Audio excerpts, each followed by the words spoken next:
के पत्थर है पिघलाना, अब जो भी हो बादल बन के पर्वत पर चढ़ जाना। गेम्स मीरा भाई चन्नू गोल्ड जीत गई है, मुबारकबाद भाई उनको। और उन्होंने अपना मतलब एजाज का दिफा ही किया। महादेव, क्या जबरदस्त इंस्पायरिंग स्टोरी। और संकेत इंजर्ड भी हो गया during his event. What a story he has created today. A boy, a young boy, जिनके अब्बू की पान की दुकान है। मीराबाई जो है वो इस वक्त छा चुकी है इंडिया के अंदर। इंडिया के लिए मीराबाई ने कॉमनवेल्थ गेम के अंदर पहला गोल्ड मेडल जो है वो जीत लिया है। महिलाओं के वेटलिफ्टिंग में भारत की मीराबाई चानू ने कमाल कर दिया। उन्होंने कॉमनवेल्थ गेम्स में देश को पहला गोल्ड मेडल दिलाया। मीराबाई चानू ने कुल 201 किलो का वजन उठाया। क्लीन एंड जर्क के पहले राउंड में उन्होंने 109 किलो भार उठाया। इसके साथ ही उन्होंने गोल्ड मेडल जीत लिया। बर्मिंघम 2022 कॉमनवेल्थ गेम्स में भारत का यह पहला गोल्ड और कुल तीसरा मेडल है। इससे पहले भारत को संकेत सरगर ने सिल्वर और गुरुराज पुजारी ने ब्रॉन्ज मेडल जीता।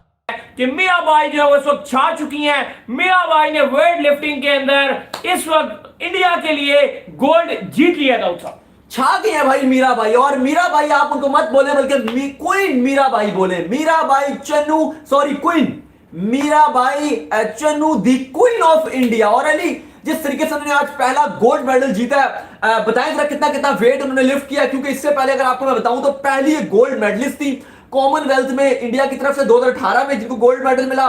फर्स्ट मेडलिस्ट थी टोक्यो में 2020 में। और अब फर्स्ट गोल्ड मेडलिस्ट है इंडिया की इस कॉमनवेल्थ गेम्स में 2022 में। बिल्कुल। और इन्होंने जी कंबाइन 197 किए, लेकिन इससे पहले इन्होंने 111 उठाया, फिर 113 उठाया, फिर 115 के ऊपर ये थोड़ी सी लड़खड़ा गई, लेकिन उस वक्त तक जो ये गोल्ड जीत चुकी थी। बिल्कुल सही बात है। और अली जिस तरीके से इन्होंने गोल्ड जीता है, मेरे ख्याल से वुमेन्स के लिए बड़ी इंस्पायरेशन है, स्पेशली इंडिया के लिए भी। क्योंकि अगर आप हमारे यहाँ देखेंगे तो आज हमारी कोई भी गोल्ड मेडल नहीं जीत सकती है हमारी वुमेन। इवन स्विमर भी आउट हो गई थी हमारी। जो भी अगर आप देखें एथलीट्स कोई इतना अच्छा परफॉर्मेंस नहीं दिखा पा रहे हैं कॉमनवेल्थ गेम में। आज 3 मेडल टोटल इंडिया ने निकाल लिया।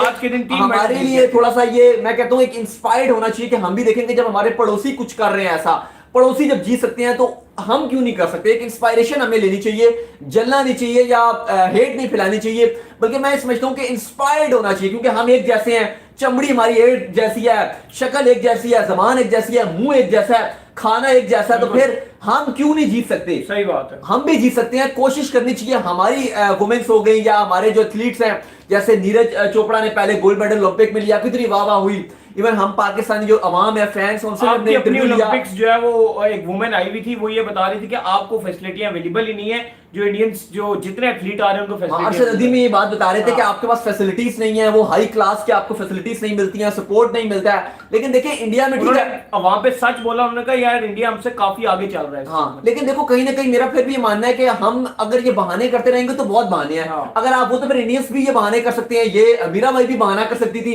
कि जो यूरोप में फैसिलिटीज मिलती हैं, जो अमेरिका को, जो ऑस्ट्रेलिया को मिल रही हैं, वो मुझे नहीं मिल रही।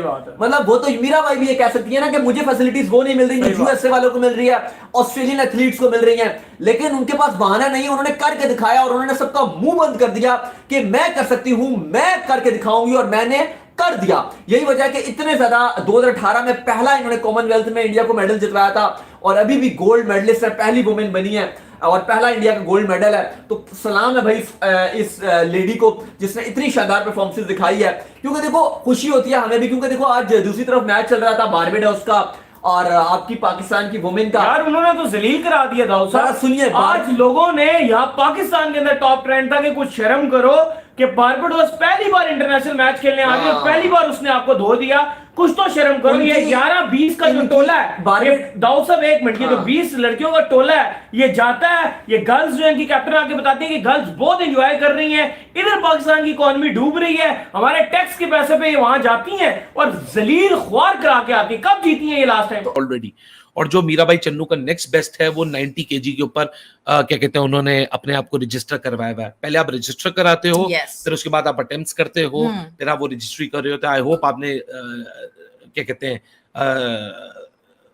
अभी जो आज सुबह के दोनों मेन संकेत के और गुरुराज के जो आज वेट लिफ्टिंग कॉम्पिटिशन जो है वो आपने देखे होंगे, तो आपको अंदाजा हो गया होगा कि स्नैच और क्लीन और जर्क के अंदर क्या फर्क होता है। स्नैच के अंदर आपने एक अटेम्प्ट में उठाना होता है, क्लीन एंड जर्क में पहले आप आमो फेम जबान में बता रहा हूँ कि पहले आप यहाँ लिफ्ट कराते हैं, उसको आप सहारा देते हैं, you can wait for a minute, then you can actually have to lift your final bar, जिसको आप जर्क कहते हैं। तो क्लीन एंड जर्क और स्नैच तो मीराबाई चन्नू अपनी लेंगी। उन्होंने 84 को अपना री रजिस्टर कर दिया है इनिशियली, और पहली जो मीराबाई चन्नू की 84 गई, दूसरी 88 केजी गई। तो पहला राउंड तो स्नैच केजी जो किलोग्राम्स के ऊपर डिपेंडेंट होता है, वो मीराबाई चन्नू जीती हुई नजर आ रही हैं। होता यह है कि स्नैच और क्लीन और जर्क के टोटल पॉइंट्स मिलेंगे और फिर वो टोटल पॉइंट से बनेगा। जैसे गुरु राज को हमने देखा कि उन्होंने ऑल्दो 269 या 79 पॉइंट जरूर जमा कर लिए थे, लेकिन फिर क्या कड़ाकेदार मुकाबला 61 केजी के अंदर हुआ है। एक इधर जा रहा था, दूसरा उधर जा रहा था, व्हाट कॉम्पिटिशन इट वाज, उसके ऊपर जरूर चल के बात करेंगे। लेकिन मीराबाई चन्नू सवेरा बहुत बड़े मार्जिन से एटलीस्ट स्नैच जो राउंड है उसको करती हुई, तो एक और डेफिनेट मेडल, गोल्ड मेडल की होप है मीराबाई चन्नू से, और लग ऐसे ही रहा है कि वो गोल्ड मेडल लाने में कामयाब हो जाएंगी। उसके ऊपर अपडेट बात करते हैं। लेकिन में भी गोल्ड मेडल लेकर आई थी Mirabai Channu, so she is pretty experienced. फिर आगे, लेकिन वो she is not that aged, जैसे जो पपुआ न्यू गिनी की जो लाओ खेल रही हैं, वो सबसे ज्यादा उम्र दराज है। बट उनका क्या स्टाइल है, वो the way she picked up up, मतलब पहली जो लिफ्ट की थी 68 केजी की, तो ऐसा लगा था कि कागज उठाया। बिल्कुल बिल्कुल, जितना उनका वो कहते हैं ना बैलेंस एंड कंट्रोल था, it was such a treat to watch कि अच्छा जी उम्र भी बता रहे हैं वो साथ, और वो शी जस्ट केम इन, वो she is not that wide body and all, वो बड़ी लीन सी हैं, एंड जिस उन्होंने ईस्ट से उठाया, दिस इज व्हाट। अब मैं वापस आपको लेके चलता हूँ संकेत की, जो हम बात करें इंस्पिरेशन की, फेडरेशन वर्सेस, देखो सवेरा क्रिकेट में चीज मुझे लगता नहीं होती। असद शफी का भी इंटरव्यूज दे रहे हैं क्योंकि केपीएल के वो कप्तान है, तो अपनी टीम के लिहाज से उन्होंने बड़ी एक मजे की बात की कि उनके आइडियल थे सचिन तेंदुलकर, और उनके कमरे के अंदर सचिन तेंदुलकर के पोस्टर्स लगे होते थे जब तक वो अपनी इंटरनेशनल क्रिकेट एरीना में आ रहे थे, क्रिकेट सीख रहे। तो हमने क्रिकेट में देखा है, मुझे आज भी याद है, मेरे अलमारी के अंदर शाहिद खान अफरीदी के पोस्टर लगे होते थे और साथ में फ्रेडी फ्लिंटॉफ के पोस्टर लगे होते थे। मैं फ्रेडी फ्लिंटॉफ का बहुत बड़ा फैन था, अलॉन्ग विद शाहिद खान अफरीदी। उतना ही मैं डैरन गफ का बहुत बड़ा फैन था। हाँ, मैं वकार यूनस, और ठीक है ये पाकिस्तानी थे, डब्ल्यूज थे, प्राइड थी, लेकिन वो जो अलमारी में पोस्टर वाली जगह थी ना, वो तीन ही प्लेयर के लिए थी, या वो डैरन गफ थे, या वो फ्रेडी फ्लिंटॉफ थे, और या वो शाहिद खान अफरीदी थे। तो सवेरा एक अपना अपना प्रोसेस होता है। लेकिन मुझे अभी भी लगता है, जैसे कुराशिश प्रधान ये बड़ी इंटरेस्टिंग बात कर रहे हैं कि संकेत को ना देखो, वो तीसरे नंबर पे आने वाले श्रीलंकन प्लेयर को देखो, और उसको देखो कि जो इससे नीचे आया है। आपको यहाँ वो टैली भी दिखा देते हैं ताकि आप लोग को और बेहतर तरीके से अंदाजा हो जाएगा, जिसने ब्राउन्स मेडल जीता है। वो कहते हैं संकेत को मत देखो, तीसरी पे श्रीलंका का बंदा है जिसका मुल्क डूब गया, ना कि उसके पास इंस्पिरेशन। कहीं ना कहीं अली भाई की बात सच है कि पाक एथलीट्स को मैं ऐड कर देता हूं कि उनको भी कुछ अपना दमखम दिखाना पड़ेगा। हर दफा यही होता है, पहले कॉमनवेल्थ पे जा रहे होते हैं तो उससे पहले ये होता है कि हम जा रहे हैं, बड़ी अच्छी प्रिपरेशन है, कैंप अच्छा लगा, वहां जाके जब रिजल्ट नहीं आते तो एक ही रिपीट, चाहे ओलंपिक्स हो, चाहे कॉमनवेल्थ हो, चाहे एशियन गेम्स हो, या कोई भी इस्लामिक फ्रंट गेम्स हो, कोई भी गेम्स हो। 20 5 रेलू कट्टे, 3 फुलाने, 4 फुलाने, और इस तरह 40 लोगों का स्क्वाड, 4-5 प्लेयर होते हैं। उन प्लेयरों को घर वाले नहीं जानते।